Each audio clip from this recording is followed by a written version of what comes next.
Il semblerait que nous ayons déjà plus de 30 participants. Nous allons donc commencer cette séance.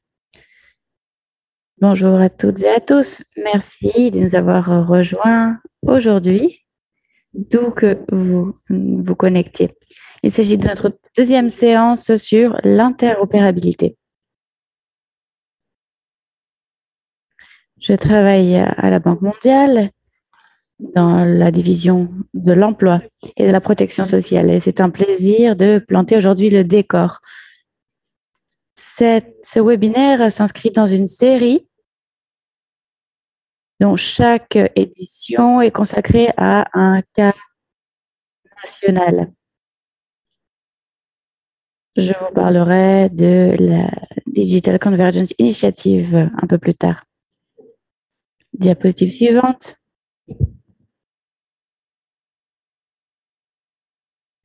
Avant de vous parler de cette initiative, nous allons regarder l'ordre du jour. Après l'introduction, nous allons donner la parole à notre intervenant principal. Nous allons aujourd'hui parler de la Banque Carrefour de la Sécurité sociale, BCSS, qui a mis en place l'interopérabilité sur différents secteurs en Belgique. Et c'est une étude de cas très intéressante. Nous allons ensuite passer à une séance de discussion, puis nous ouvrirons le débat avec les participants pour une séance de questions-réponses. Et c'est conforme, c'est cohérent avec le titre de notre séance, car il s'agit d'une discussion, il s'agit de discuter de l'interopérabilité. Cette séance va durer 2 heures et nous la conclurons par des observations finales. Quelques remarques d'intendance avant de commencer. Bien que nous connaissions tous à présent le fonctionnement de Zoom. Vous avez un icône question-réponse, Q&A, en bas de l'écran où vous pouvez noter les questions que vous souhaitez poser aux intervenants. N'oubliez pas d'éteindre votre micro pendant la réunion. Si vous avez donc des questions à poser ou une observation à faire, vous pouvez lever la main en cliquant sur l'icône correspondante ou la taper dans la boîte de dialogue ou encore dans l'onglet questions-réponses. Cette séance sera enregistrée pour pouvoir être consultée plus tard et je tenais à vous le préciser.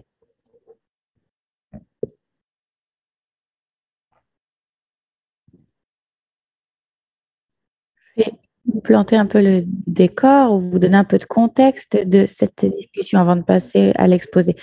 La Digital Convergence Initiative est un effort conjoint, une initiative conjointe de USP 2030. Cette série de discussions est organisée par les membres de l'USP 2030 et l'objectif, c'est d'inclure en plus de ces membres des représentants des gouvernements, des partenaires, le secteur privé pour mettre en place un écosystème interopérable et plus large pour la protection sociale. Nous cherchons à mettre en place différents types de solutions électroniques pour la protection sociale, comme les paiements électroniques. De nombreuses initiatives ont été lancées pour mettre en place des solutions numériques destinées à la protection sociale ces dernières années. Ces initiatives se sont accélérées pendant la pandémie, car la pandémie a montré l'importance de disposer de systèmes dématérialisés en temps de crise. Or, d'autres crises se profilent également.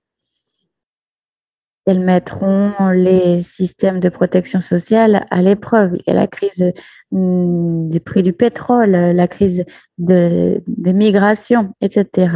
Tout ceci est très pertinent pour la protection sociale et pour lui permettre de s'adapter à ces nouveaux contextes. Il est donc important de s'assurer que des systèmes de mise en œuvre solides soient disponibles, notamment par voie technologique. Il est donc important de fournir des solutions de ce type au pays. Ces solutions doivent être interopérables. Il doit s'agir d'ensemble de mesures dans ce sens-là. L'objectif de cette initiative, la Digital Convergence Initiative, est de dégager des consensus pour parvenir à l'interopérabilité. À partir de là, nous pouvons mettre en place des solutions interopérables, faciles à utiliser, faciles à intégrer, à grande échelle et fondées sur des normes et des orientations internationales. Cela permettra de réduire le coût et le temps de développement de solutions numériques. Les pays auront également suffisamment de souplesse pour combiner différents programmes, différentes solutions à partir de ces normes. Ces normes permettront également de s'assurer que les systèmes sont pérennes, sont conçus pour être pérennes. Car la maintenance des systèmes électroniques est coûteuse. Cette série de dialogues prévoit des séances mensuelles. Nous voulons mener ici des discussions techniques. On voudrait parler de l'expérience concrète des différents pays et plus particulièrement promouvoir les échanges de connaissances sur la conception des systèmes d'information de la protection sociale et quelles sont les difficultés rencontrées par ces pays pour y parvenir.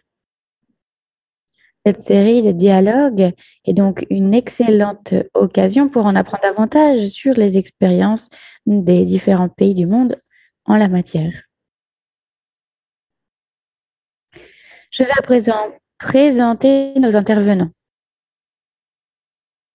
C'est un plaisir aujourd'hui d'accueillir les éminents conférenciers. Nous avons d'abord Franck Robben, responsable et directeur de la BCSS et de la plateforme e-health. Nous avons également Ernesto Broderson, Anita Mittal et Valentina Barca qui va être la modératrice de cette discussion. Je vais commencer par vous présenter Franck.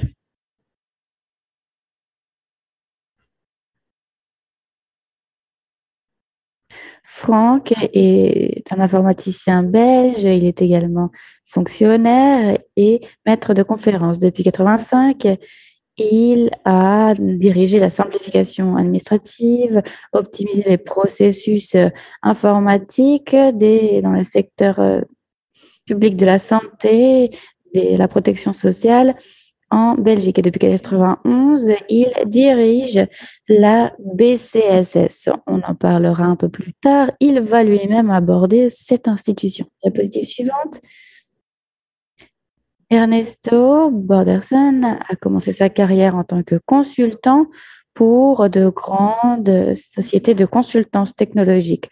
Entre 2003 et 2016, il a travaillé en tant que fonctionnaire au gouvernement mexicain, ou pas comme fonctionnaire, mais au sein du gouvernement mexicain, pour coordonner la fourniture, la prestation de services. Et actuellement, il travaille à l'Association internationale de la sécurité sociale, AISS, au sein de la commission technique de l'innovation et de la gestion. Anita Mittal dirige la Digital Convergence Initiative. Elle a une vaste expérience en matière de conception et de mise en œuvre des systèmes d'identification de la Banque mondiale et des normes de gouvernance électronique. Elle a travaillé avec le gouvernement indien. Et pour terminer, Valentina Barca est consultante indépendante en matière de protection sociale et elle se concentre sur l'inclusivité et l'efficacité des systèmes de protection sociale. Récemment, elle a travaillé sur le système d'information intégré, sur la protection sociale réactive au choc, sur l'identité numérique, et sur les systèmes de suivi et d'évaluation. Elle mène également de la recherche, des travaux de recherche sur des pays d'Asie, d'Afrique et d'Amérique latine. Sans plus attendre, je donne la parole à Valentina qui va modérer cette discussion.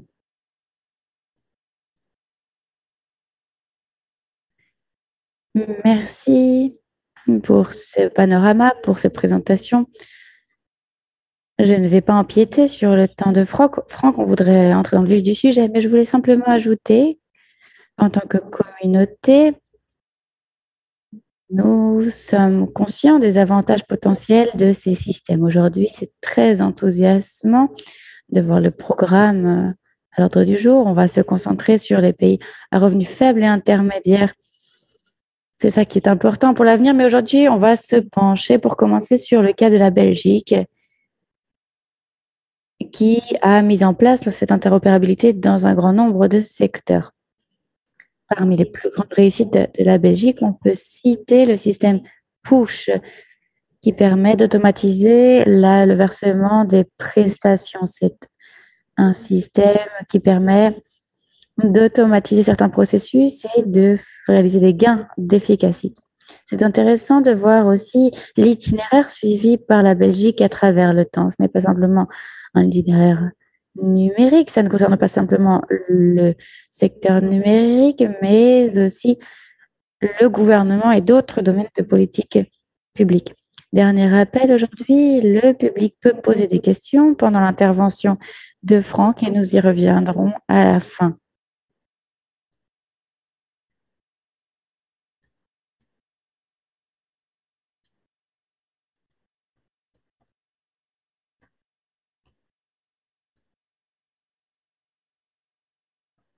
Est-ce que vous voyez à présent mon écran? Oui. Alors, merci pour cette présentation. J'ai énormément de diapositives, mais nous en sauterons probablement certaines. Pour commencer, la Banque Carrefour de la Sécurité sociale a été créée il y a plus de 30 ans. Elle a été fondée à partir de deux questions de base. Qu'attendent la population, les employeurs, les leaders politiques et comment utiliser les technologies de l'information et de la communication pour répondre à leurs attentes. Alors bien sûr, ils veulent une protection sociale qui soit efficace, c'est-à-dire que les bénéficiaires reçoivent les prestations. Il faut prévenir et réprimer la fraude. Il faut que les prestations soient accordées automatiquement, si possible, et que toutes ces prestations circulent, soient versées sans faire de mécontents.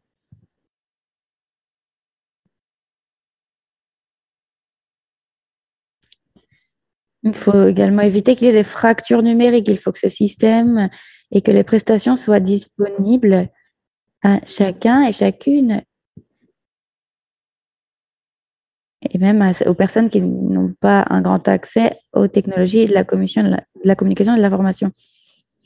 Il faut également que les services soient intégrés entre les différentes institutions,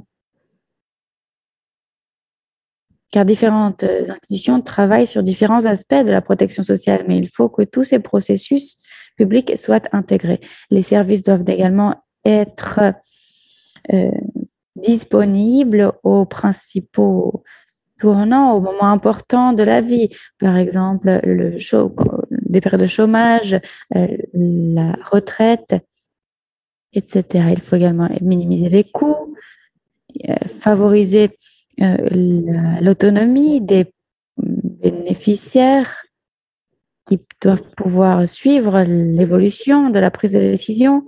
Il faut également éviter, il faut multiplier les canaux d'accès, les voies d'accès au système de protection sociale. Il peut s'agir de contacts directs, de connexion par téléphone portable, etc. Il faut également qu'il y ait une certitude juridique concernant les prestations et de la compétitivité, que le système soit juste. Deuxième question, comment procéder? Comment employer les technologies de l'information et de la communication pour qu'elles constituent un moteur et qu'elles permettent de répondre à ces attentes. Je ne vais pas entrer dans le détail, mais je vais soulever différents points malgré tout. Il faut d'abord avoir une vision commune. Il faut que toutes les institutions coopèrent dans le même sens, qu'elles se mettent d'accord sur les échanges de données, sur le traitement des données et qu'elles prennent les mesures nécessaires en matière de confidentialité des données.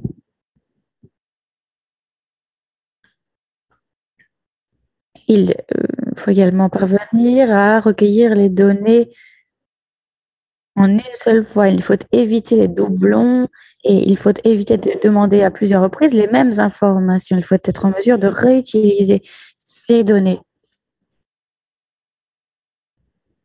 ce qui signifie qu'il faut recueillir des données factuelles ensuite réutilisables. Lorsque nous avons fondé notre banque, nous avions énormément de documents papier et à présent, tout passe par des processus informatiques pratiquement. Il faut donc éviter les mauvaises pratiques et il faut recourir à l'ingénierie informatique avant de commencer. Il faut utiliser des sources de données qui soient fiables et partager ces données pour permettre l'accès des institutions qui en ont besoin. Et il faut de bonnes descriptions, des descriptions exactes et précises de ce que sont les données pour permettre leur bonne utilisation. En matière de confidentialité, de disponibilité et d'intégrité des données, il faut un système de sécurité. Car si la population n'a pas confiance dans la confidentialité des données, alors le système ne fonctionnera pas. Bien sûr, il faut aussi un système d'accès et de connexion qui soit sûr. Et cela permet d'accéder, de traiter les données. Il faut donc définir qui peut accéder et comment accéder à ces données. Il faut des formations à l'informatique. Il faut qu'il y ait une bonne culture de l'informatique. Ensuite, une culture qui soit fondée sur l'entrepreneuriat, du travail d'équipe, parce que si le travail est cloisonné, alors les services ne pourront pas être intégrés. La coopération doit viser la création de valeur ajoutée pour la population et les entreprises plutôt que des compétences juridiques existantes. Cela prend beaucoup de travail de réorganiser les systèmes existants. Il faut faire une utilisation efficace et rentable des technologies de l'information. On peut travailler avec le nuage, par exemple, on y reviendra. Il faut une solide architecture des technologies de l'information et de la communication pour voir clairement les avantages et attirer l'adhésion des utilisateurs. Il faut réutiliser les composantes et les services. Il faut une approche API, c'est-à-dire que les interfaces doivent pouvoir interagir les unes avec les autres. J'y reviendrai un peu plus tard. Toutes les composantes, tous les services que nous avons développés sont ouverts, sont disponibles. Leur accès est possible pour tout un chacun.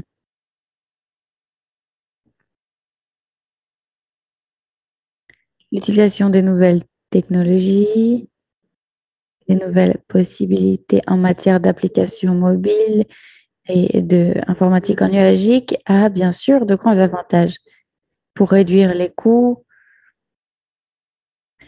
L'analyse du big data permet d'éviter la fraude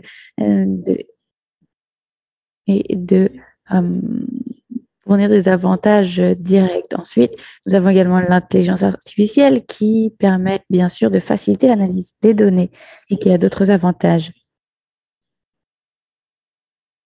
Pour organiser le système, il est utile, à mes yeux, d'avoir une institution qui joue un rôle moteur. Laissons donc les machines faire ce pourquoi elles sont bonnes et utilisons les compétences humaines là où elles sont plus utiles. Qu'en est-il de la situation en Belgique? La Belgique abrite une population de plus de 11 millions de citoyens, dont 230 000 employeurs. Nous avons environ 3 000 institutions publiques et privées à différents niveaux, différents échelons, local, régional, national, qui se chargent de recueillir les données, de distribuer de recueillir de prélever les cotisations sociales, pardon, et de distribuer les prestations de sécurité sociale, que ce soit pour les enfants, pour le chômage, l'invalidité, les personnes handicapées, le remboursement des soins de santé, etc. Si nous avons autant d'institutions, c'est parce que elles ont été créées secteur par secteur. Certaines initiatives ont été prises par les entreprises elles-mêmes, d'autres par le gouvernement.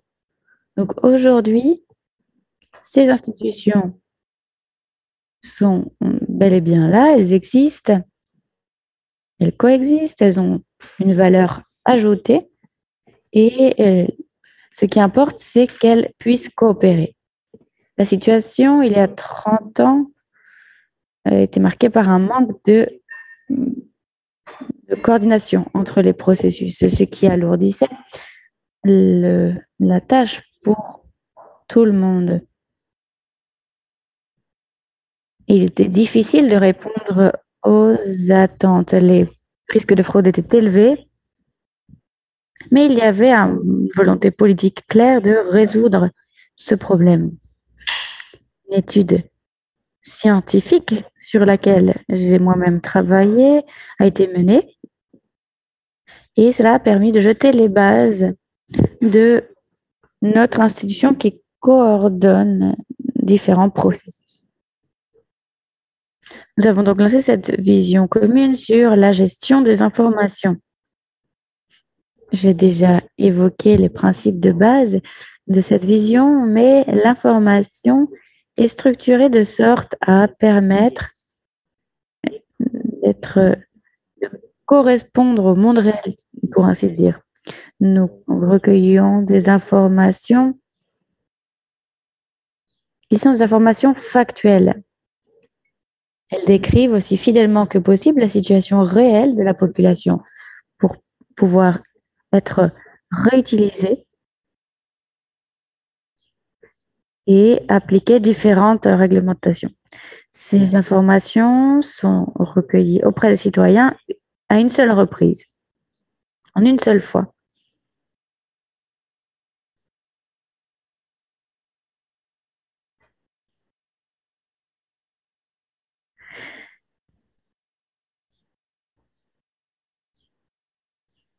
Les citoyens fournissent donc en une seule fois ces informations et les différents acteurs, s'ils ont besoin d'informations, doivent d'abord se demander si les informations dont ils ont besoin sont disponibles dans leur réseau de coopération. Et si ce n'est pas le cas, alors ces institutions recueilleront les informations nécessaires auprès des entreprises ou des particuliers.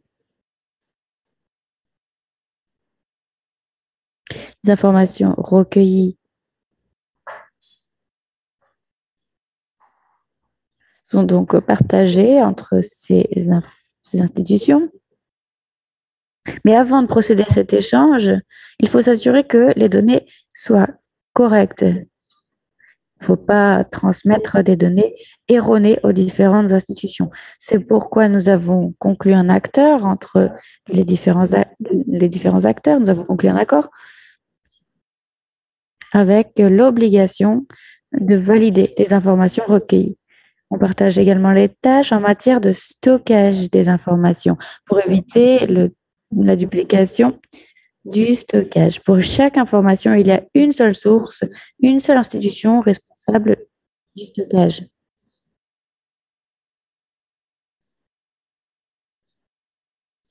Et ces institutions mettent à disposition ces informations. Les informations peuvent être réagencées en fonction de la législation afin de recalculer les prestations à verser. Tous les acteurs peuvent également signaler la présence d'erreurs dans les informations. Et l'institution responsable doit alors valider ou non les informations, doivent apporter les corrections nécessaires aux informations qui sont ensuite informées des corrections apportées aux informations. Une fois que les informations sont recueillies et validées, alors elles sont stockées électroniquement et ainsi protégées de nouvelles erreurs. L'échange d'informations électroniques peut être instauré, lancé par les acteurs qui disposent des informations, par les acteurs qui ont besoin d'informations ou par les organisations qui gèrent l'interopérabilité du système d'information.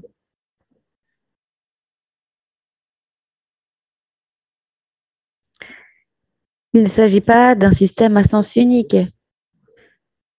Il est donc possible de demander des informations ou de les envoyer automatiquement aux acteurs qui ont besoin d'informations.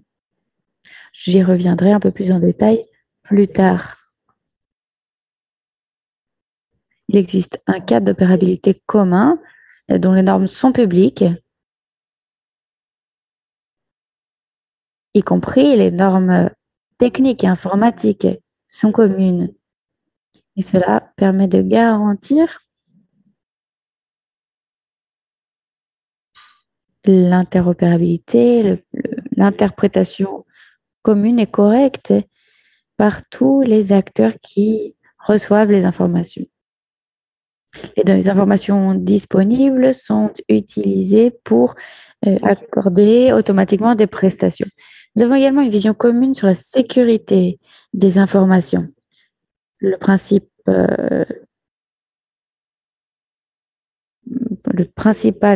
appliqué, c'est l'utilisation des informations, que la disponibilité, l'intégrité, la confidentialité des informations doit être garantie par des mesures structurelles, institutionnelles, conformes aux politiques en place. L'accès aux informations doit être donné, doit être autorisé par les autorités publiques. Tous les échanges de données électroniques doivent obtenir une autorisation qui est donnée par un comité institutionnel. Il y a différents contrôles qui sont réalisés pour octroyer cette autorisation. Dès qu'une information est utilisée pour prendre une décision, alors les informations sont communiquées pour s'assurer que tout est correct. Il y a un droit d'accéder aux informations et les propriétaires d'informations ont le droit de savoir qui a accès à leurs informations. Vous voyez ici le réseau que nous utilisons. Tous les acteurs de ce réseau sont interconnectés. Ils sont connectés avec la banque Carrefour de la sécurité sociale et ont accès à d'autres sources de données à travers le réseau dont je vous ai parlé. Il s'agit donc d'une colonne vertébrale à laquelle sont connectées toutes ces institutions et nous utilisons l'Internet pour crypter et pour utiliser ces données. Comme je vous l'ai dit, il est très important d'avoir un système automatisé, d'avoir également la possibilité d'une optimisation des processus. Si vous n'optimisez pas les processus avant de les automatiser, alors vous allez consolider des sous-processus. Nous sommes passés de 800 processus, nous n'en avons plus que 200 processus électroniques, ce qui veut dire que 1 sur 4 n'a plus été utilisé parce que cela n'était pas efficace, parce qu'il n'était plus nécessaire et que la première chose était d'optimiser les processus. Il est important également que les gens aient des services intégrés au moment clé de leur vie. Donc, il faut intégrer une chaîne de valeur intégrée entre institutions. Donc, il doit y avoir une coordination mutuelle entre les processus internes et externes de façon à pouvoir fournir des services intégrés aux citoyens. Lorsqu'un enfant naît, les parents doivent recevoir cet avantage.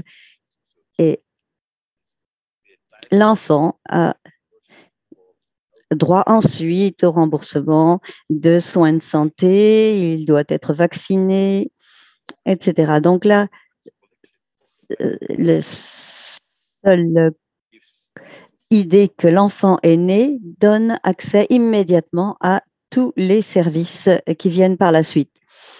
Il est très important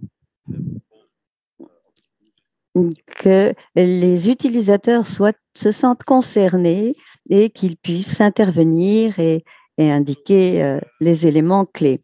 Voilà la situation. Donc aujourd'hui, nous avons ce réseau entre tous ces acteurs avec un code d'identification unique pour chaque citoyen, pour chaque société. Il est très important de l'utiliser lorsque vous échangez des données. Il ne faut pas qu'il y ait des données erronées sur une autre personne pour laquelle nous avons besoin des données. Il y a donc une grande division des tâches, collecte des données, validation des données, stockage des données. Et ce n'est pas celui qui les collecte, qui les valide et qui les gère. Mais nous avons des accords pour ces trois aspects. Comme je vous l'ai dit, nous avons environ 200 à 230 services électroniques entre tous ces acteurs. En 2021, nous avions environ 1,5 milliard de messages électroniques qui ont été échangés, c'est-à-dire que nous avons économisé beaucoup de papier. Nous avons également des services électroniques directs qui sont prévus pour l'échange de données entre les acteurs du secteur, selon les besoins. Nous avons également des services électroniques pour les citoyens qu'ils peuvent utiliser pour fournir une information au système de sécurité sociale dans son ensemble. Et on peut également utiliser ces services pour obtenir des avantages ou des prestations prévues. Nous avons environ 50 services électroniques pour les patrons, les employeurs, et nous avons les données donc auparavant. Avant, les mêmes données étaient collectées plusieurs fois et à plusieurs reprises. Il fallait faire des calculs. Chaque fois qu'un employé perdait son travail, il fallait à nouveau renvoyer la même information avec une définition légale différente. Donc, ça n'est plus le cas. Maintenant, nous avons des déclarations automatisées entre les logiciels des employeurs et du bénéficiaire de la sécurité sociale. Nous avons donc une déclaration de salaire tous les trimestres et nous avons également beaucoup simplifié tous ces processus. En 2021, nous avons reçu à peu près 35 millions de déclarations électroniques.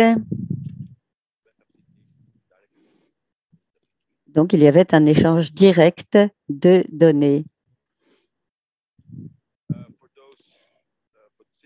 Pour les citoyens et pour les employeurs qui n'ont pas une application intégrée, nous avons un portail intégré et des applications mobiles pour toutes ces transactions. Nous avons également un stockage qui contient toutes ces informations afin d'appuyer ces politiques. J'ai parlé du répertoire de référence. Nous ne centralisons pas les données. Il n'y a pas de centralisation des données. Il n'y a pas de division non plus entre les institutions, mais nous avons donc un répertoire de référence qui identifie certaines institutions, qui indique quelles sont les données qui sont disponibles et quelles sont les données auxquelles on peut avoir accès à cette institution.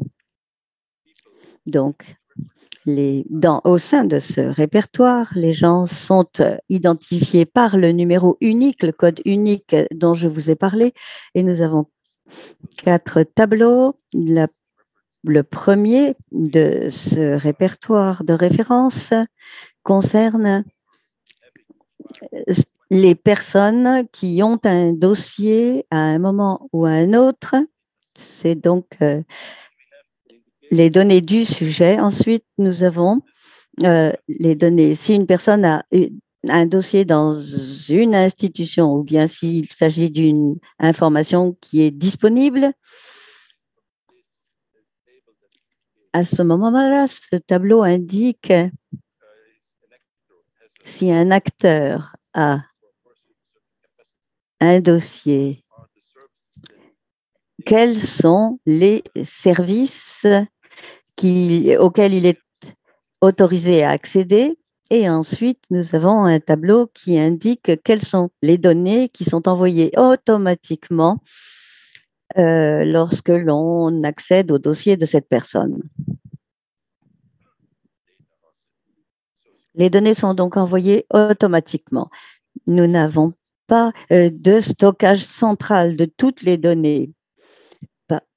Tout cela est décentralisé, mais nous savons qui a un dossier, dans quelle institution, quelles sont les données disponibles, comment on peut y accéder, par quelle institution et quelles sont les données qui doivent être envoyées de manière automatique. Nous avons un autre outil très important, c'est la carte d'identité. C'est une carte qui contient l'identification de base, toutes les données de base de celui qui la détient. Et cela nous permet également d'avoir une authentification électronique de l'identité du bénéficiaire. Nous connaissons donc les authentifications uniques. Nous avons également une possibilité pour les mobiles fondée sur cette carte d'identité. Vous avez des lecteurs de cartes et cela peut être installé sur un téléphone mobile. Vous pouvez ajouter une authentification sur un mobile.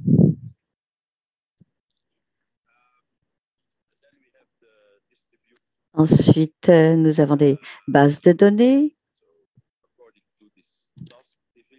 Conformément à cette division des tâches, le répertoire de référence, nous avons l'identification de base des citoyens, des sociétés, le registre des entreprises. Nous avons également le répertoire des employeurs, également une base de données sur les salaires et sur le type de travail. Toutes ces bases de données peuvent être consultées de manière interactive et par un processus batch, ou bien elles peuvent être utilisées pour communiquer automatiquement les messages. Pour les 200 processus que nous avons des messages normalisés.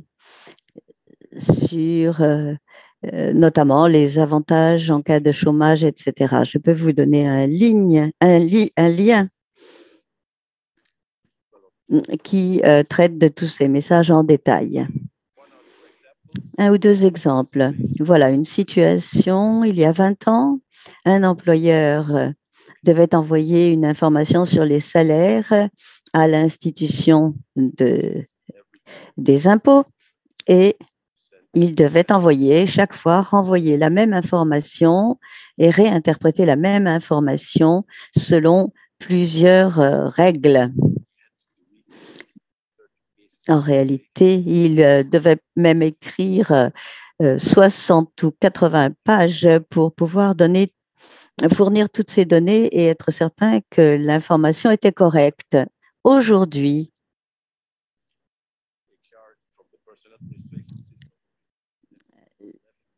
l'employeur a 11 composantes de salaire, 30 types de travailleurs, d'employés. Le logiciel de l'employeur envoie une fois par mois les données à une institution qui ensuite retransmet l'information. Donc, nous avons des programmes de vérification et qui permettent de détecter des erreurs qui ont diminué de 20% à 1%. C'est une très grande simplification, donc, et c'est une diminution des coûts également. Ensuite, vous avez les déclarations de risques sociaux lorsqu'il y a un risque qui se produit. Donc, incapacité. Nous avons là 3 moments de déclaration, au début du risque, à la récurrence du risque ou à la fin. Et ensuite, pour la structure de la délégation, nous avons les données d'identification, le salaire, si c'est nécessaire. Car si vous disposez de toute l'information des antécédents dans la base de données, il y a eu des périodes où la déclaration trimestrielle n'avait pas été nécessaire, n'avait pas été faite. Donc, nous pouvons avoir besoin de ces données. C'est important également pour les personnes qui partent à l'étranger. J'expliquerai ça en détail. Nous avons traduit ces principes par une gestion de l'information, l'obligation d'utiliser l'identification. Nous avons commencé à créer une institution qui contrôle le comité technique d'information qui règle la valeur de l'information électronique. Et cela a été la base de l'harmonisation de certains concepts sémantiques. Nous avons une architecture par différentes couches très orientée vers le service, c'est-à-dire que les composantes, les services peuvent être intégrés extrêmement facilement. Et ça, c'est très important. Il y a une très grande souplesse de cette organisation et une plus grande sécurité.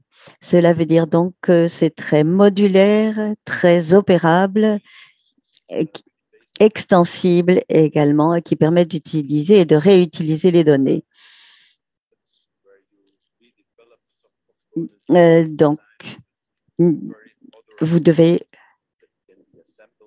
assembler des composantes dans ces services intégrés.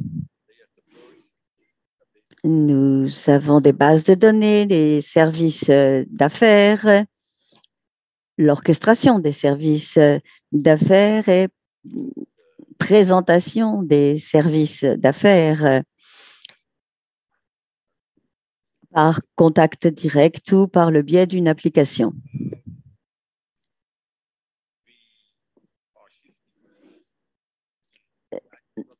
Et nous en sommes passés à une économie réellement de API. Donc, les composantes que nous avons sont décrites des documents publics, des interfaces auxquelles on peut accéder par des utilisateurs en dehors du secteur social et qui peuvent donc avoir accès à de nouvelles applications. Les avantages de cette approche, c'est qu'il y a une réduction des coûts, une réduction de la complexité, des difficultés, car il n'y a plus de système monolithique. C'est également une innovation, car chacun peut assembler les composantes pour des nouveaux services qui sont centrés sur les besoins de certains groupes spécifiques. Il y a également une stimulation du partenariat, stimulation de la normalisation, et l'on peut échanger les composantes et les remplacer lorsque l'on se rend compte qu'une composante peut être négative. Ça, c'est un peu technique. Vous pouvez aller voir notre plateforme d'utilisation. Chaque composante que nous avons développée est documentée. Je l'ai en français, en anglais et en néerlandais, mais vous avez ici des descriptions des interfaces, des descriptions des mesures de sécurité, et vous pouvez avoir accès et éventuellement télécharger ces informations pour les utiliser. Et pour terminer ma présentation, la banque Crossroads pour la sécurité sociale a été la force motrice de ce processus. Dans le secteur social, il y a quelques années, nous l'avions fait dans le secteur santé. C'est fondé sur une gouvernance coopérative. Donc, le conseil d'administration de la Crossroads Bank est fait d'acteurs du secteur social et de citoyens. Et il y a donc toutes les parties prenantes impliquées.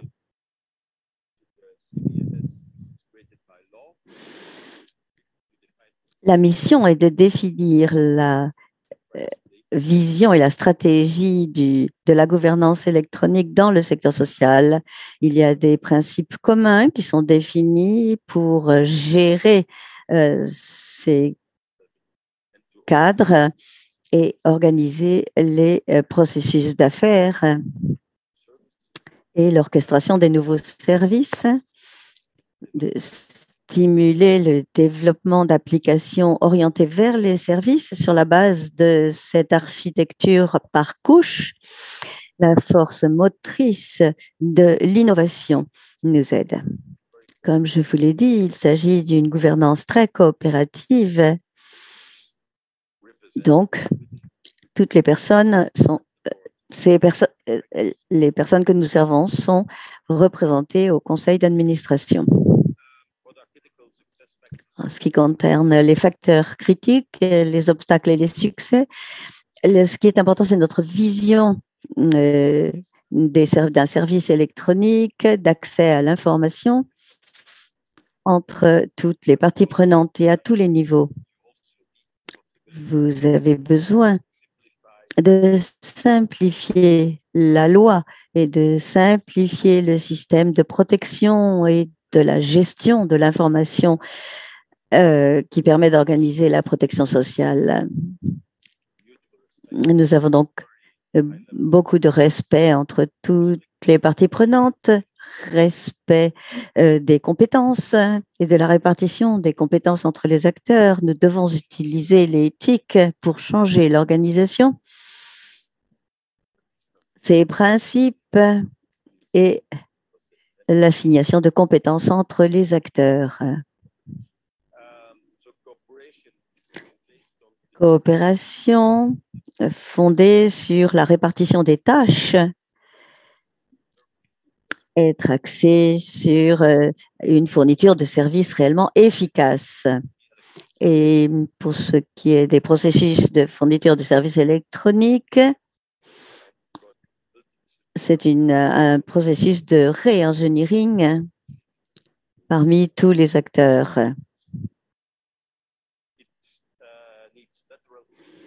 Nous devons organiser un bilan entre l'efficacité d'une part et la sécurité de l'information et la protection de la confidentialité également. Auparavant, nous avions de nouveaux services qui se multipliaient. En réalité, c'était des services limités, mais en rendant cette valeur ajoutée disponible aux acteurs du secteur social, aux sociétés, aux personnes, ils ont été convaincus de ce processus. Un bon cadre juridique est nécessaire également et bien sûr une architecture qui soit adaptable à tout changement. Il faut des connaissances, des capacités. C'est pourquoi nous avons créé une association qui engage des spécialistes en TIC et nous avons la possibilité de réinvestir en innovation. J'ai parlé de l'architecture orientée vers les services et nous avons besoin d'un changement culturel radical au sein du gouvernement.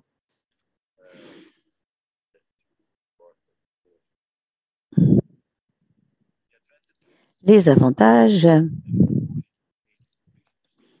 Donc, nous avons gagné en efficacité, moins de coûts. Nous avons calculé que nous économisons environ 1,7 million d'euros pour les entreprises, car ils n'ont plus à remplir des formulaires. Tout cela est fait automatiquement entre leur logiciel et celui de la sécurité sociale. On peut réutiliser des données.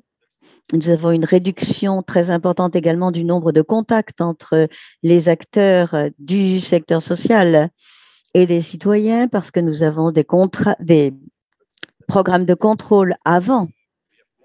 Nous avons plus de services qui sont disponibles partout, toujours, et les services sont fournis en un temps record.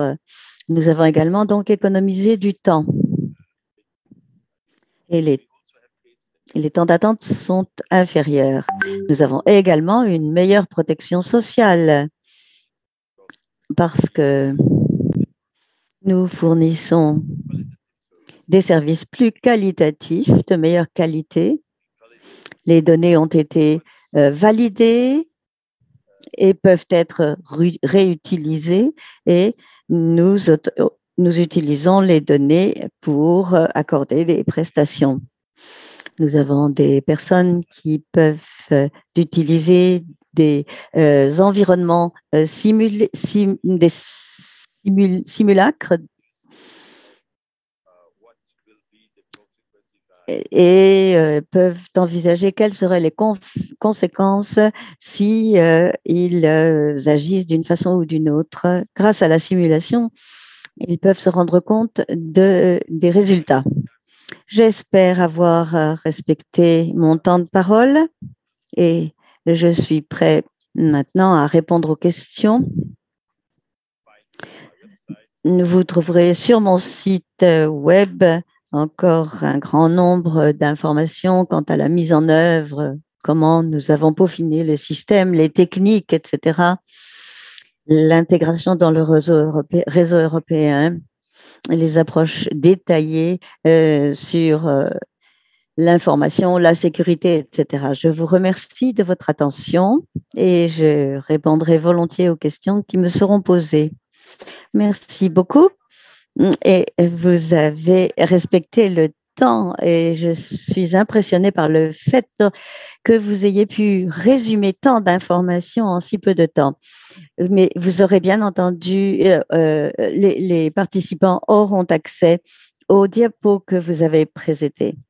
Donc, cela vous permettra de voir également d'autres diapositives.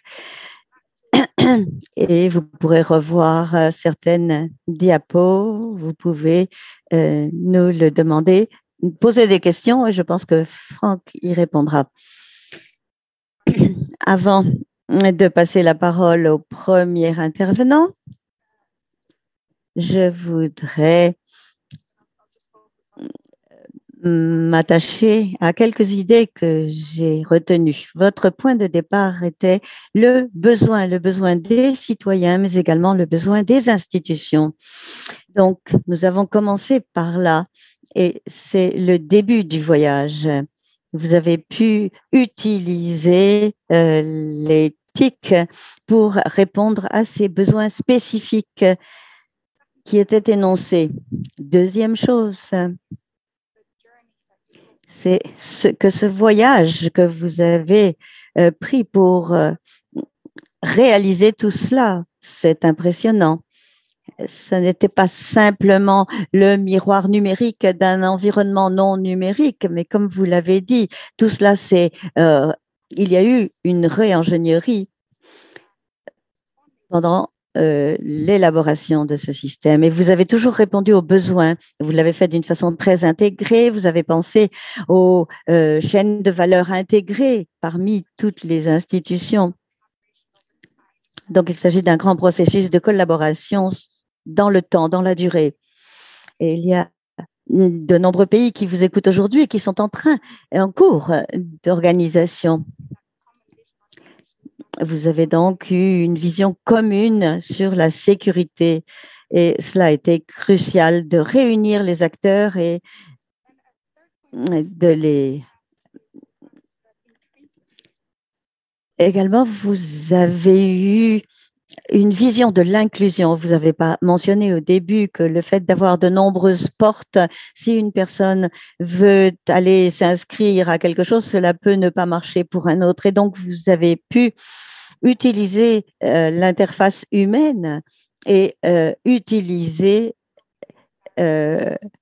également les technologies de l'information et de la communication dans les deux cas. Et vous avez également une approche très dynamique et vous avez pu inscrire des personnes qui n'auraient pas été inscrites sinon grâce à votre système.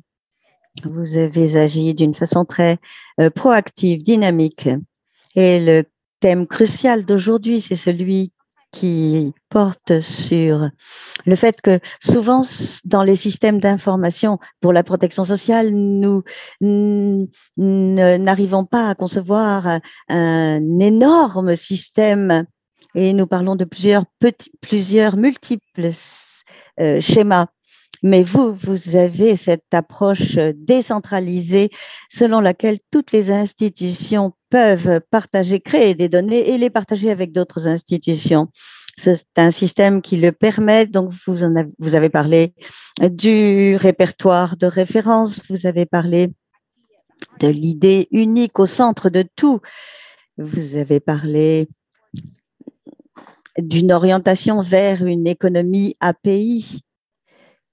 Et vous avez parlé de l'architecture par couche orientée vers les services.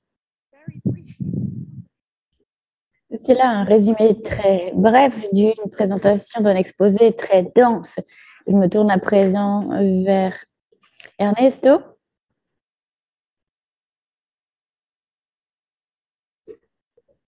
Merci Valentina. Je suis très impressionnée, Franck.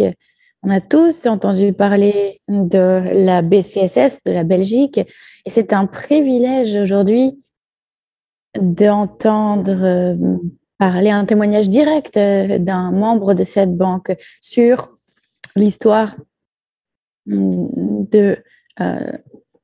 a mené jusqu'à la situation actuelle. J'ai quelques questions. On peut peut-être discuter de certains points. Vous avez décrit un itinéraire impressionnant d'une trentaine d'années. Dans beaucoup de pays, l'interopérabilité est encore en cours de développement. Vous avez mis l'accent sur l'importance d'un moteur, une institution qui joue un rôle moteur. La BCSS est un acteur qui fournit différents services à différentes institutions. et ce depuis sa création. Dans les dernières diapositives que vous avez montrées, on a vu le cadre gouvernemental qui est le cadre actuel, il me semble. Pour ceux qui réfléchissent à cette institution moteur, qui n'y connaissent pas encore beaucoup en protection sociale, ça pourrait être utile de comprendre où commencer. Parce qu'il y a des difficultés qui se présentent dans les institutions qui sont liées à cette vision commune. Le partage des processus des données permet l'harmonisation entre ces différents acteurs. Il y a des difficultés qui sont politiques, financières, et il y en a bien d'autres qu'il faut surmonter. C'est ma première question. J'en ai trois, peut-être qu'après on pourrait y revenir. Deuxième question, un peu plus technique, elle concerne cette répartition des tâches qu'a également repris Valentina. C'est une question qui me semble très intéressante. Il n'est pas toujours possible d'avoir une démarche centralisée et parfois c'est mieux de mettre en place ces API dont vous avez parlé. Il me semble que vous avez parlé de ce système push. Vous avez parlé de cette annuaire de référence, ce répertoire de référence. Il me semble que ce répertoire est géré par la Banque Carrefour de la Sécurité sociale. Mais vous avez abordé la possibilité, ou les personnes, les acteurs qui peuvent rejoindre cet annuaire, qui le gère. D'un point de vue technique, pourriez-vous décrire ou nous aider à comprendre comment les institutions de sécurité sociale peuvent utiliser le big data et les analyses, l'analytique, l'intelligence artificielle pour répartir les tâches, les informations entre les différents organismes, pour permettre au gouvernement d'extrapoler éventuellement les conditions imposées pour cette répartition. Ensuite, pour terminer, une question un peu plus simple.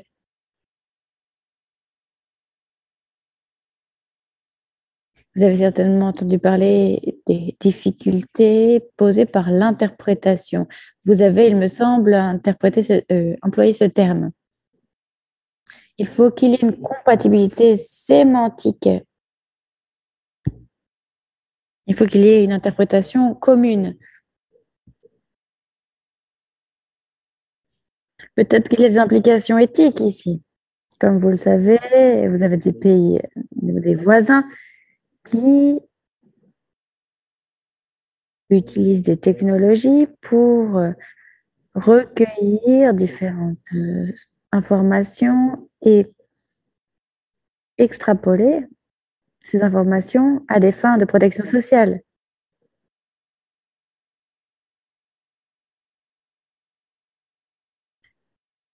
Bien sûr, c'est une utilisation très avancée. C'est peut-être très technique, très pointue pour les participants. Alors, c'était mes trois questions. L'histoire, la répartition et l'interprétation sémantique. J'ai essayé de faire vite. Je serais heureux d'entendre vos réflexions. Je vous félicite, je vous remercie d'avoir présenté l'expérience de la Belgique. Je pense que ce serait très pratique, très utile pour nous de comprendre comment vous en êtes arrivé là en 30 ans, alors qu'il y a 30 ans, ces services n'existaient pas, la technologie, les téléphones portables n'existaient pas.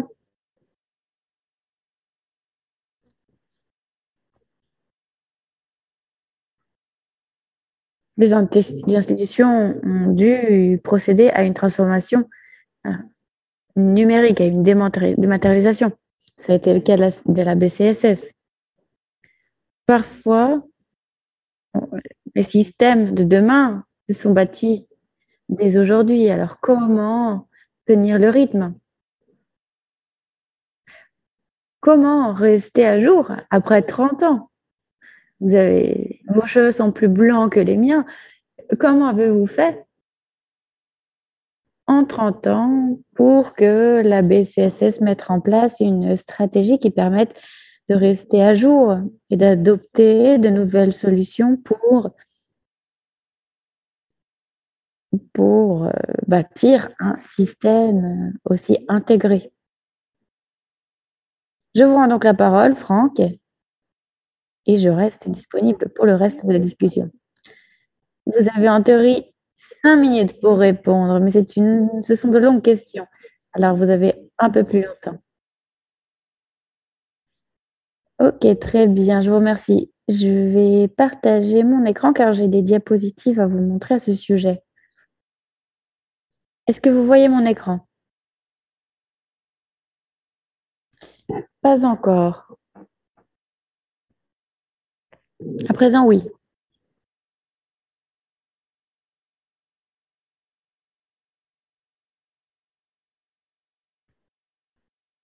Voilà comment nous essayons d'attirer l'adhésion, l'appui. Je vous en ai déjà parlé. Selon moi, il faut une vision à très long terme. J'ai évoqué les principes de base de cette vision. Et il faut être agnostique en matière de technologie, pour ainsi dire. Il ne faut pas dépendre des technologies actuelles. Il faut développer son propre système.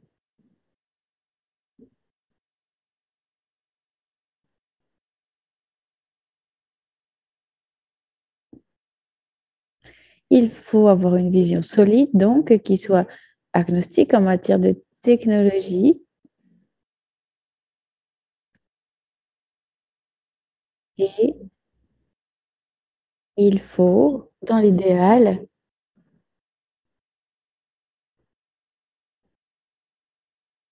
pour attirer la coopération, la collaboration, il faut que tout le monde soit gagnant.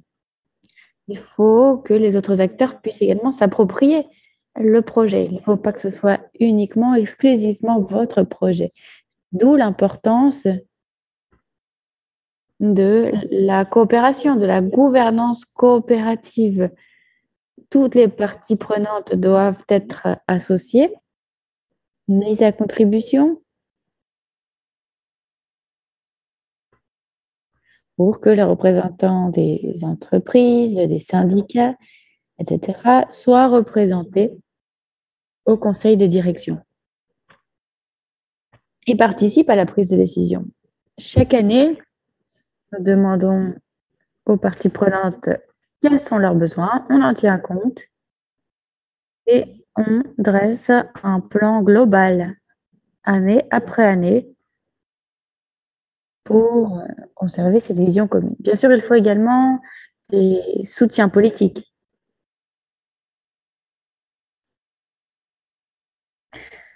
Nous avons commencé avec une équipe très restreinte,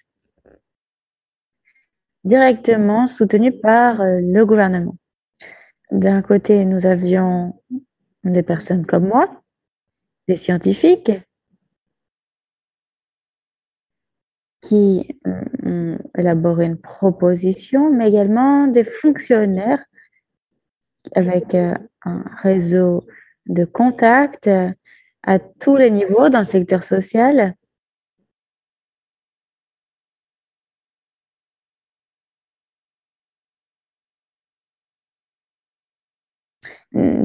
Et également des conseillers politiques. Il faut que cette équipe dispose de compétences multidisciplinaires. matière d'ingénierie, en matière d'entrepreneuriat, de gestion du changement, juridique, d'informatique, etc. Ça, c'était donc pour la définition d'une vision commune. Nous avons ensuite démontré la faisabilité de cette vision. J'ai travaillé moi-même sur le premier programme. Et ensuite, on cherche à recueillir un appui, une adhésion de la part de la classe politique, du public, des partenaires sociaux. Ensuite, on travaille sur la législation de base. On crée une institution qui soit un moteur, un comité de contrôle, et on traduit la vision commune sur la gestion des informations et de la sécurité des informations. On passe ensuite à l'intégration d'une identification unique pour tous les différents systèmes d'information.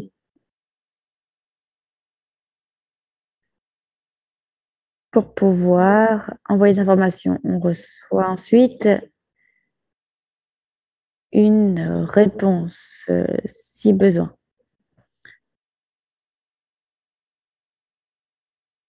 Ça, c'est essentiel parce que ça permet des modifications assez faciles.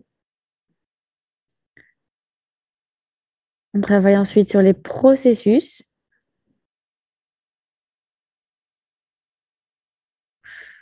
On les reconçoit, on les revisite en collaboration avec tous les acteurs du secteur social. Ça, c'est pour le début de nos travaux. J'espère que j'ai répondu à votre question. Deuxième question sur l'analyse du big data, la répartition, etc. L'analyse du big data, en particulier dans le domaine des politiques,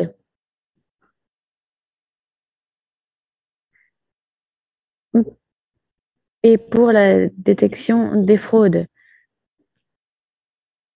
Ce que nous faisons, c'est que nous recueillons les données du système de fonctionnement. On n'a pas besoin de toutes les données de fonctionnement. Simplement un sous-ensemble de données. On les pseudo-numérise et on les stocke. À partir de là, on peut utiliser des programmes statistiques,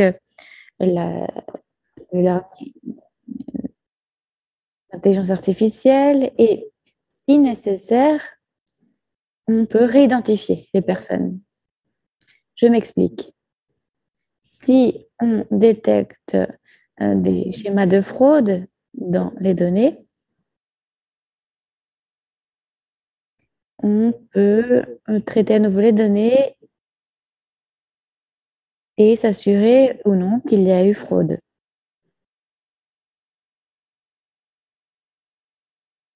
À travers le temps, au fil du temps, on peut ajouter des données à celles qui sont déjà stockées. Donc, le système n'est pas utilisé pour procéder à l'analyse du big data. Ça ne fonctionne pas. Ce que l'on fait, c'est que les systèmes sont axés sur les événements. Ils sont modulaires. Donc, l'analyse du big data, l'utilisation de l'intelligence artificielle permet d'optimiser les données stockées.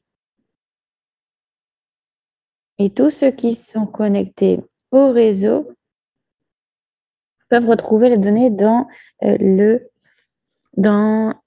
l'annuaire, dans le registre.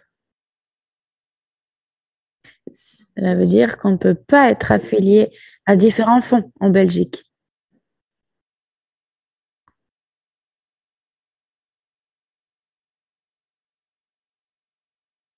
Et il y aurait alors un chevauchement, un doublon qui serait détecté. Il ne peut pas y avoir deux fois le même fichier pour la même personne. À présent, pour passer à la question sémantique.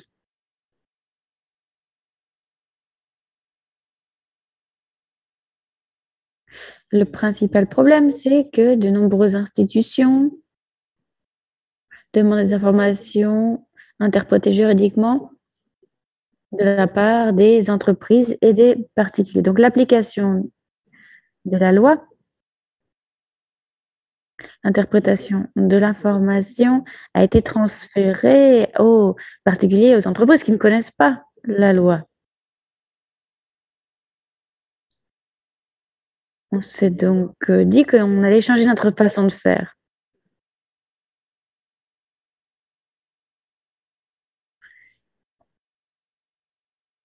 On a pris toutes les définitions juridiques du salaire qui diffèrent en fonction de secteur. On ne peut pas toujours la normaliser, la standardiser.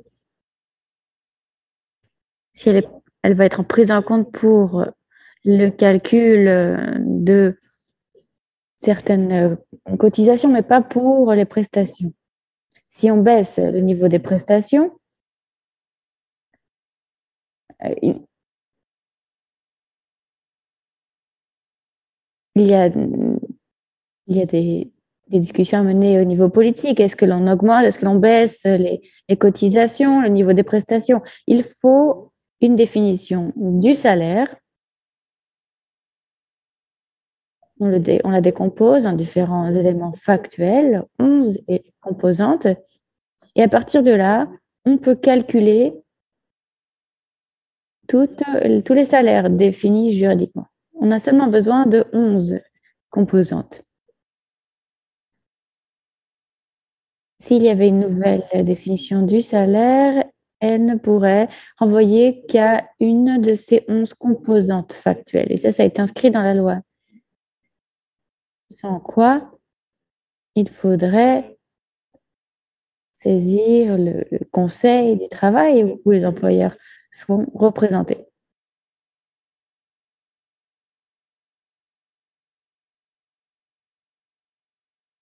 Et alors, on se demande si c'est vraiment nécessaire parce que il faudrait changer, pour changer ces 11 composantes, il faudrait revoir tout le système. Il s'agit d'une base juridique où ce sont des composantes de base fournies. Il faut travailler avec ces différentes briques, ces différentes composantes. Et si on n'est pas d'accord avec cela, alors il faut modifier tous les systèmes informatiques sur lesquels, qui sont utilisés par les différents acteurs. On essaye donc de distinguer la collecte des données factuelles et l'utilisation de ces données pour pouvoir appliquer la loi. À partir de là, on peut disposer de définitions fonctionnelles sur un point sémantique pour la gestion des données. Est-ce que c'était clair? Oui, c'était très clair. Merci, Franck. Merci pour ces exemples pratiques qui illustrent la question d'Ernesto. Vous êtes parti d'une vision, vous avez ensuite procédé, progressé à travers le temps, notamment pour répondre, pour régler ces questions juridiques. Maintenant, un point de vue agnostique en matière de technologie. Anita, est-ce que vous voulez ajouter quelque chose?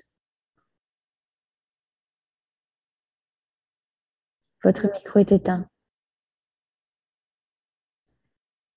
Oui, je vous prie de m'excuser. Merci Valentina, merci Franck pour cet exposé instructif. Je vous ai entendu il y a 5 ans et à ce moment-là, je m'informais sur la BCSS. Et aujourd'hui, j'étais intéressée, j'ai abordé cet exposé sous l'angle de l'interopérabilité. Cet exposé m'a semblé très intéressant parce que vous avez évoqué la vision, les objectifs de l'initiative, à savoir renforcer l'efficacité, la rentabilité, l'interopérabilité des composantes. Vous avez bien montré tout cela. Et cela a prouvé que l'interopérabilité peut surmonter les obstacles que l'on cherche à surmonter. Vous avez également défini les, la standardisation des processus. Et c'est ce que nous essayons de faire à un niveau international.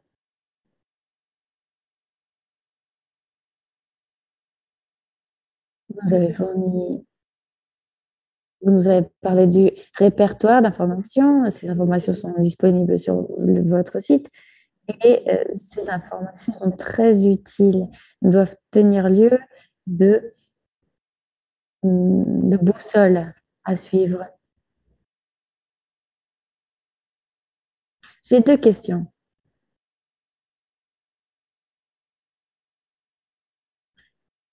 Ce que vous avez dit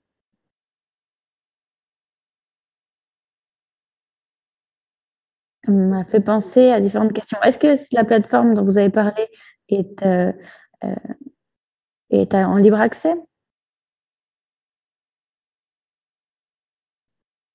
Est-ce que vous voulez que je vous réponde question par question?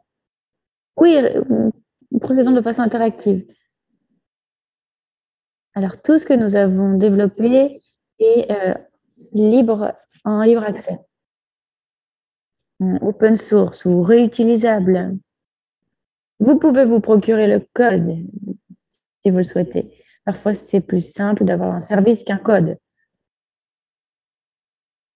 Mais nos technologies sont disponibles, vous pouvez les réutiliser.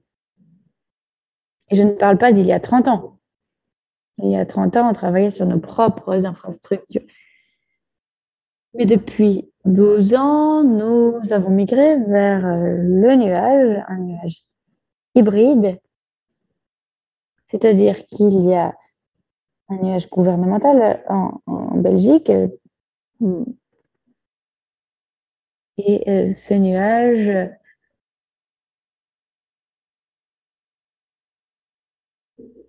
est composé de récipients, pour ainsi dire, que vous pouvez réutiliser. Il est intersectoriel, mais dans certains secteurs, il y a un répertoire propre. Chaque secteur peut réinstaller ce système et l'utiliser simplement à l'échelle de leur propre secteur. Je vais vous donner le lien vers le catalogue de services qui va vous donner une idée des différentes sources, des interfaces. Par exemple, vous pouvez obtenir des informations sur l'authentification, etc. Ce que l'on ne peut pas faire, c'est réinstaller ce système dans d'autres pays. On peut vous le fournir,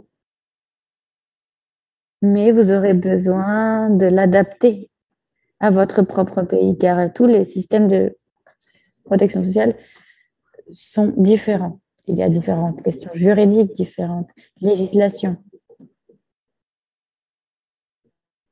Je vous remercie. Deuxième question. La BCSS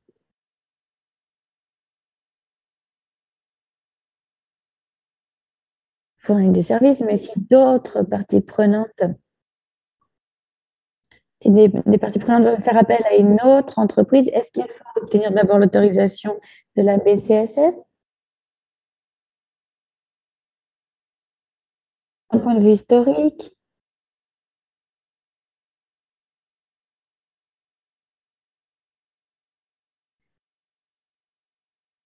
l'architecture physique et informatique était la même. Aujourd'hui, ce n'est plus le cas. Vous avez un squelette, vous avez une épine dorsale. Les institutions peuvent accéder physiquement et directement au système.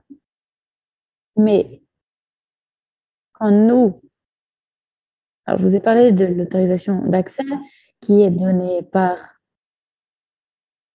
un comité de sécurité de l'information. Et au moment de l'échange d'informations, nous devons nous assurer si les autorisations sont accordées.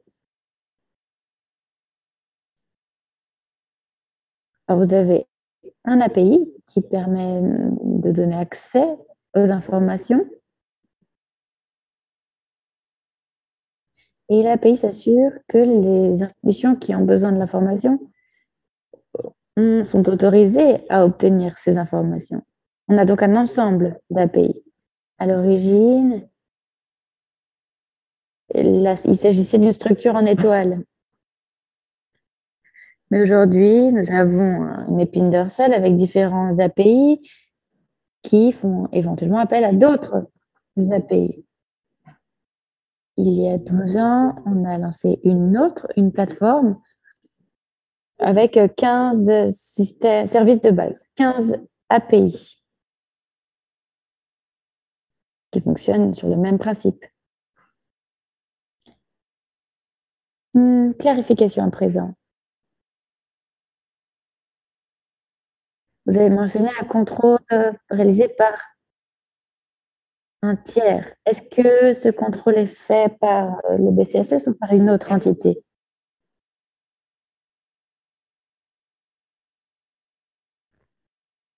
C'est en quelque sorte une partie tierce qui s'assure que les institutions qui demandent les informations ont droit à y accéder.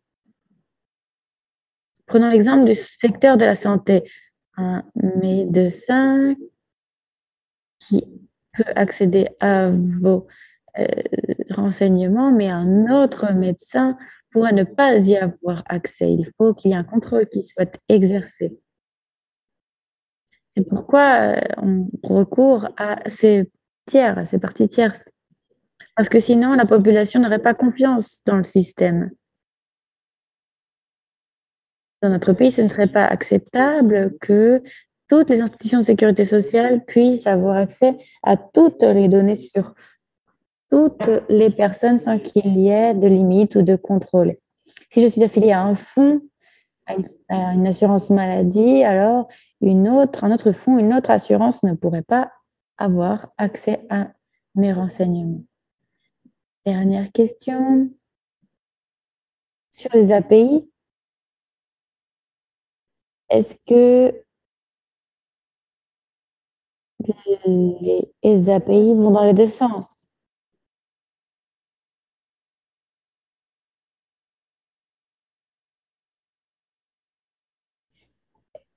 Le flux va en effet dans les deux sens. Il y a eu la crise de la Covid, de nombreuses institutions locales ont des aides financières à la population à cause du chômage, etc. Donc, on a des institutions qui fournissent des prestations et qui doivent connaître la situation sociale de la personne dans différents secteurs. Ou bien on a la situation d'une personne qui est handicapée et qui a automatiquement le droit de bénéficier de subventions. Ce sont donc des systèmes qui vont dans les deux sens, push et pull, qui fournissent des informations automatiquement ou qui les obtiennent automatiquement.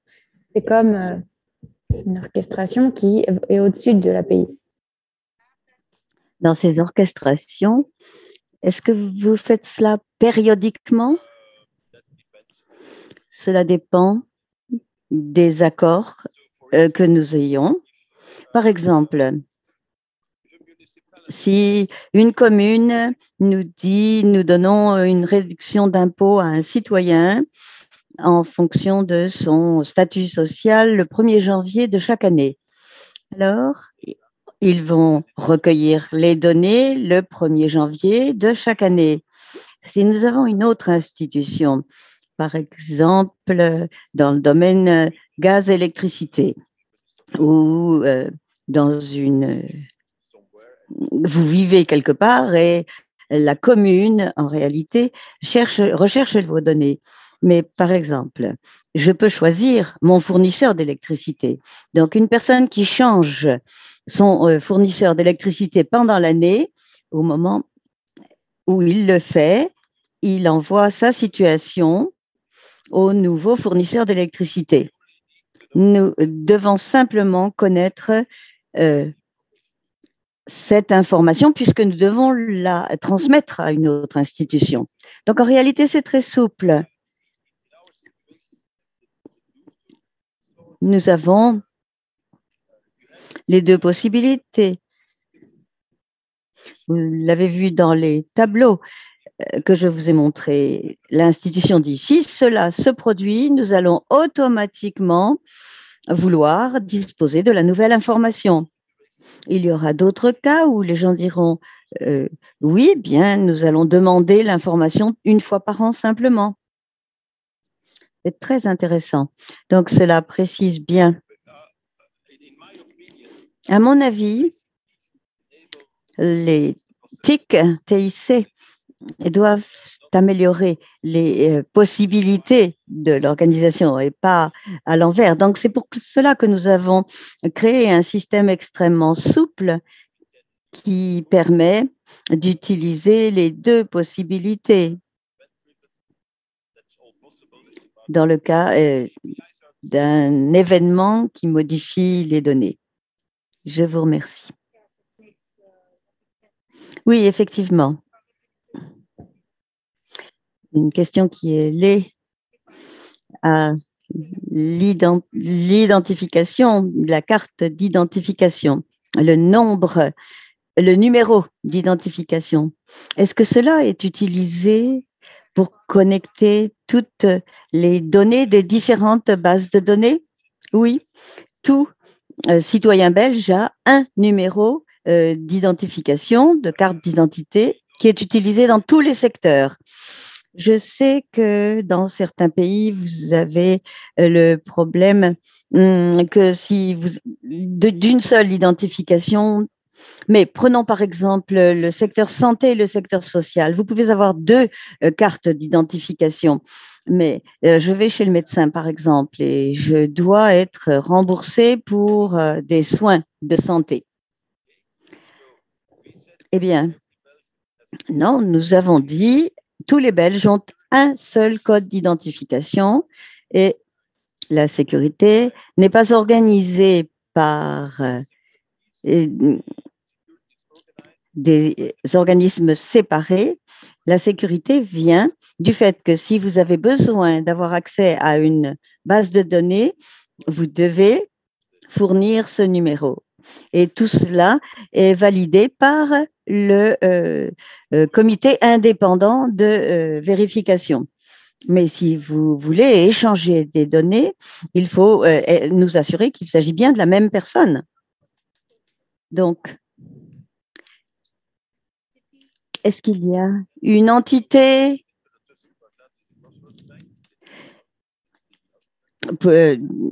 dans le secteur santé, c'est la plateforme santé. Dans notre cas, c'est la CBSS.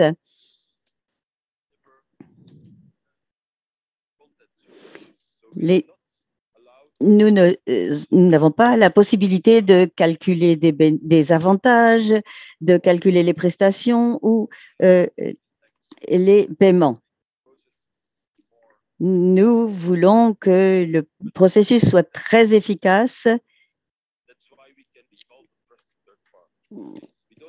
et c'est pour cela que nous pouvons être appelés partie tiers. Nous ne faisons pas de détection de fraude, par exemple. Tout cela est fait par les institutions.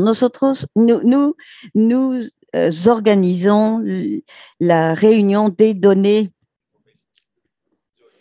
Ensuite, il y a des comités de vérification de la sécurité qui sont indépendants. Si vous avez intérêt à connaître les données, vous ne pouvez pas être partie tiers. Oui.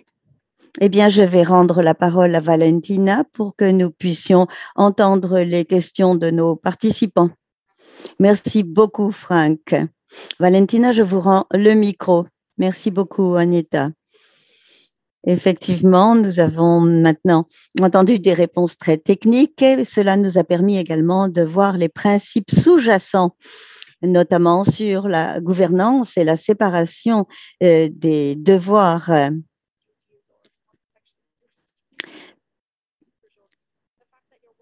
Le fait que vous travaillez dans tout cet écosystème des données, très souvent, dans les pays à revenus faibles ou modérés, nous nous attachons à la fourniture d'aide sociale et donc nous pensons à travers le système d'information et le système de données. Et si vous êtes un organisme d'assistance sociale, vous avez besoin de l'information et des données en matière de travail. Et vous avez besoin donc d'une sorte d'intégration de toutes ces données dans un système. Bien sûr, mais souvent, nous avons des problèmes au niveau des impôts simplement. Donc, ce sont des défis qu'il nous faut relever. Bien. Et je vais passer aux questions des participants, du public. Nous venons pour la plupart du même milieu. Une des premières questions, c'est quelles pourraient être les erreurs que vous ayez rencontrées et quels seraient les conseils pour éviter ces erreurs à l'heure actuelle? Bien sûr, la technologie maintenant, vous avez beaucoup plus de possibilités maintenant qu'il y a 30 ans. Donc, n'essayez pas de copier. Nous avons commencé de presque zéro. Nous avons commencé il y a très longtemps. Donc, si vous devez vous y lancer maintenant, alors allez tout de suite à un niveau technique de système modulaire par lequel vous pouvez réutiliser les données. Nous nous sommes beaucoup développés en matière de logiciels notamment.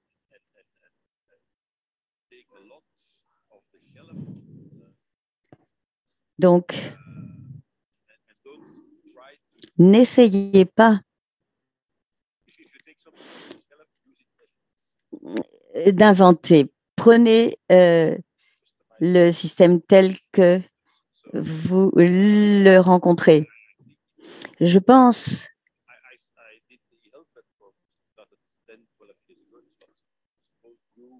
il y a 10-12 ans, c'était encore un environnement complètement nouveau avec un grand nombre de possibilités. Et à mon avis, ce qui est très important, au début,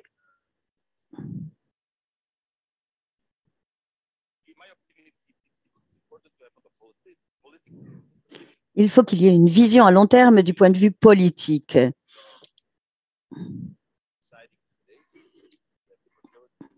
La décision est prise aujourd'hui avec une certaine majorité, mais nous, et à ce moment-là, nous avions pris les décisions que prenait le gouvernement à ce moment-là et nous n'avions pas pensé à long terme. En réalité, il faut se projeter.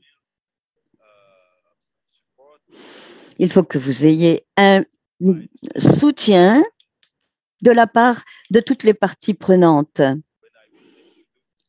Ce sont donc deux choses. Si je devais recommencer maintenant dans un autre secteur, ce seraient les deux choses que je ferais différemment. Très utile. La Convergence Initiative essaie précisément de rendre ces solutions disponibles, même si on nous dit qu'il faudra modifier, que nous ne prenons pas cela pour acquis. Vous allez résoudre 80% des problèmes grâce à 20% d'efforts. Je suis d'accord pour dire que si vous ne voulez pas changer le système, selon le contexte, ce sera probablement difficile de réutiliser des composantes qui fonctionnent dans d'autres pays. Nous avons eu une autre réunion sur les fournisseurs de solutions ouvertes. Oui, j'ai entendu parler de cette réunion. Donc, si vous n'avez pas vu cela pour les membres du public, vous avez parlé également de la construction pour l'avenir. C'est un système que vous voulez qui dure dans le temps, même si à l'heure actuelle, vous n'avez pas la vision de ce futur, de cet avenir. Il y a une question un peu plus spécifique sur le fait s'il y a des normes internationales pour les API.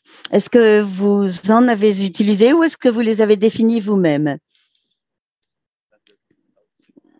Non, FHIR est une norme du secteur santé. Nous avons donc tenté d'utiliser les normes internationales dans la mesure du possible.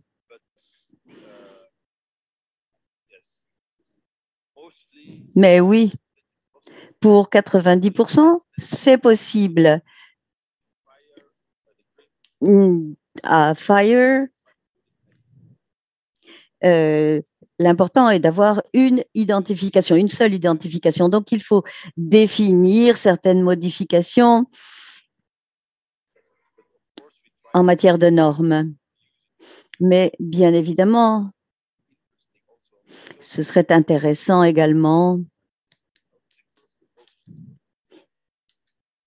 d'avoir des accords dans ce secteur. Mais ça, c'est un défi énorme. Tentons de définir à l'international les données, par exemple, dont vous avez besoin. Je ne dis pas qu'il faut harmoniser le calcul des bénéfices. C'est les données dont vous avez besoin pour calculer les prestations. C'est possible à faire, c'est possible, mais il faut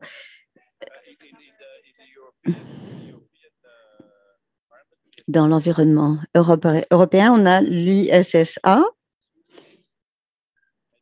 Nous avons défini 120 cas d'affaires, mais c'est très complexe, à mon avis. Oui, bien sûr.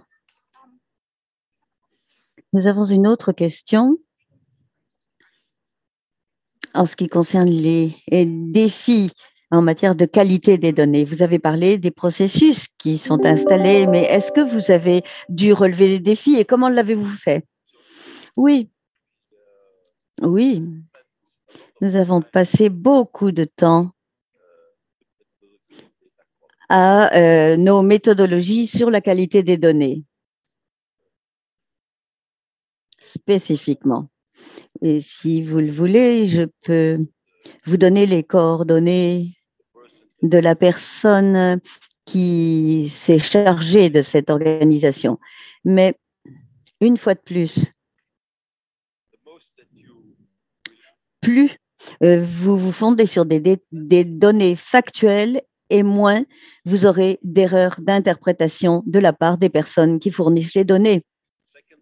Deuxièmement, si vous réutilisez les données, donc à un niveau multifonctionnel, vous prévenez la fraude parce que nous avions certaines composantes qui n'ont pas été prises en compte. Les employeurs voulaient les composantes de salaire que nous ne prenions pas en compte pour le calcul des impôts, mais qui étaient prises en compte pour le calcul des prestations offertes. Donc, dans une situation, on ne déclarait pas la même chose. Aujourd'hui, nous utilisons les mêmes données factuelles. Donc, l'employeur dira, vous devez déclarer tout, parce que sinon, le jour où nous aurons un problème, cette composante ne vous prendra pas en compte. Donc, en collectant les données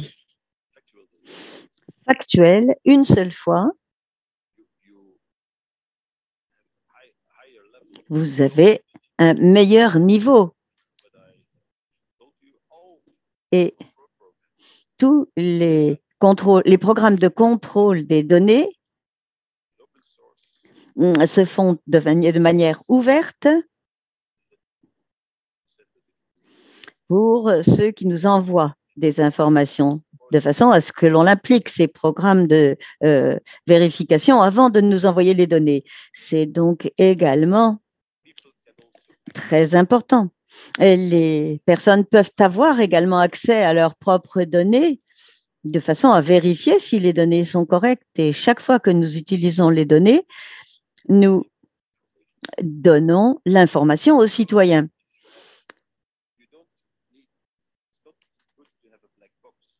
Car il ne faut pas qu'il y ait une boîte noire. Si je calcule un avantage, j'utilise votre information et je le calcule sur l'information que vous m'avez donnée. Mais je ne vous demande plus l'information, je l'obtiens d'une autre base de données. Et vous avez fourni ces données il y a quelques mois déjà. Il faut donc être bien clair sur les données que nous allons utiliser pour calculer les prestations. Le citoyen, donc, est également en mesure de vérifier. Je peux vous montrer le portail dans lequel je peux voir toute ma carrière.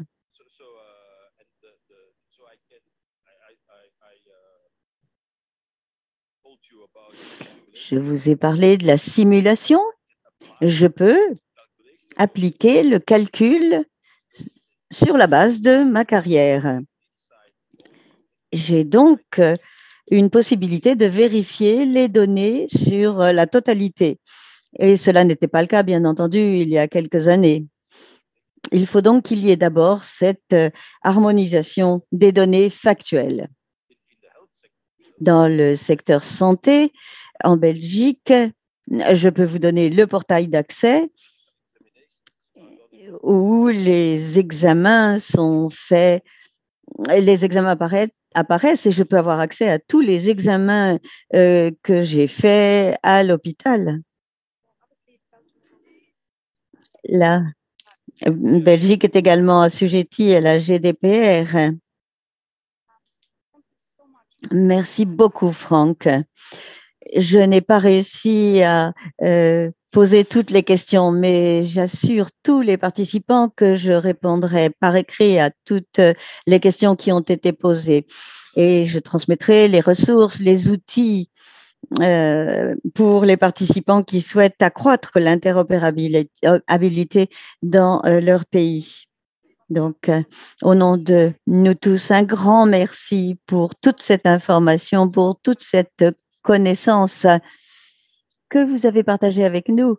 Et je vais maintenant donner la parole à Rodrigo pour une conclusion.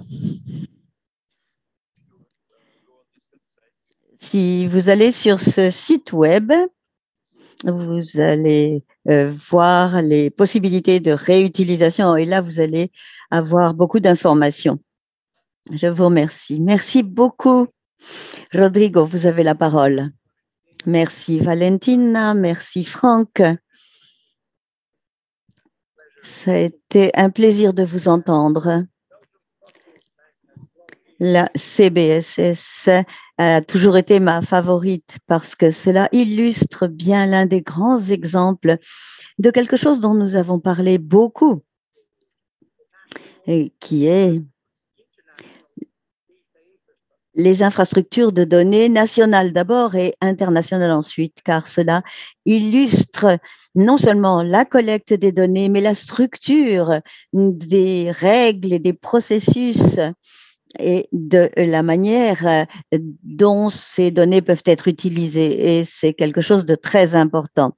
Autre chose qui m'a frappé comme étant très important, c'est le nombre de fois que Franck a mentionné ce voyage. Il a parlé d'un voyage. Il a commencé ce voyage il y a 30 ans et ensuite il peut nous parler maintenant de ce voyage. Il a énormément travaillé et ensuite, après 30 années de travail, il vient nous raconter ce qui a été construit. Les TIC utilisés dans le contexte social, c'est toujours un voyage, ça n'est pas une destinée. Il faut être constamment en train d'améliorer le système. Et cela nous amène au pourquoi nous sommes ici. Nous parlions de ce dialogue, comment structurer le dialogue. Pour nous, il était toujours important pas simplement de montrer des exemples fantastiques comme ceux que nous avons entendus aujourd'hui ou ceux dont nous avons entendu parler auparavant. Mais nous voulions montrer que si vous vous lancez dans ce voyage de domination des TIC, de ces processus, des infrastructures de données, alors vous serez en mesure, peut-être pas dans 30 ans, peut-être plus tard, peut-être moins tard, plus tôt, parce que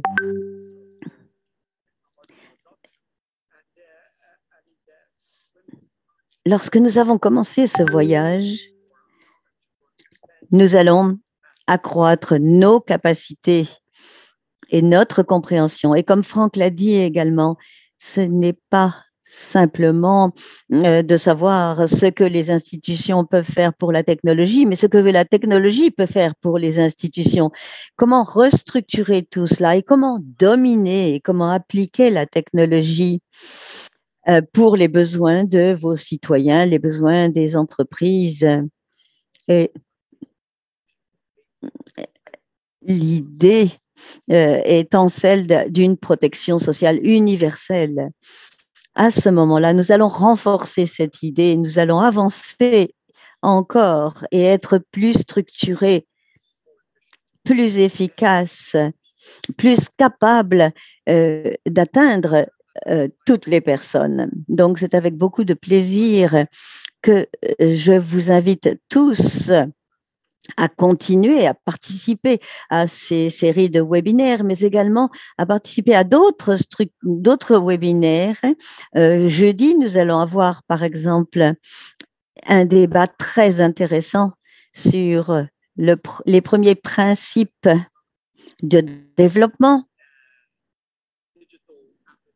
des applications numériques, de la transformation numérique dans le cadre du contexte de la protection sociale. Nous aurons donc un webinaire jeudi, le 28 à 14 heures également, et j'espère que vous serez présents. Je vois que Manoumita a donné le lien sur la boîte de dialogue. Vous pouvez tous donc y participer. J'aimerais donc remercier maintenant tous les participants et toutes les personnes qui ont été concernées par l'organisation de cette excellente expérience. Et j'espère que vous allez tous vous lancer dans ce dont nous venons de parler sur la base de tout ce que vous avez entendu, de façon à ce que vous puissiez accroître votre engagement en matière de protection sociale. Merci beaucoup à tous.